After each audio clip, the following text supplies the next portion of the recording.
Hi everybody. Using ink pen, fountain pen is so simple nowadays. Yesteryears, we used to have something called eyedropper. Once you open the reservoir, you need to fill the ink.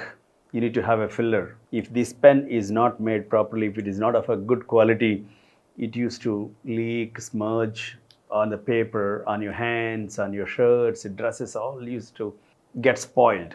Everything used to get spoiled. But today, using fountain pen is a hassle-free thing.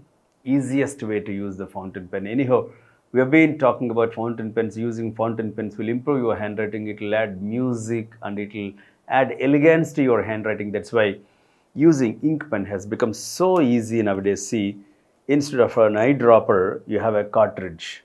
Once the ink is finished, you can just throw it away, or you can refill with the syringe kind of things and you can reuse. Or you have different kinds of cartridges nowadays. See the sizes, this is a very smaller one, this is a medium size, and this is a very big one. You all have different kinds of, different kinds of cartridges. So using cartridges is so simple, and fountain pen is user friendly now.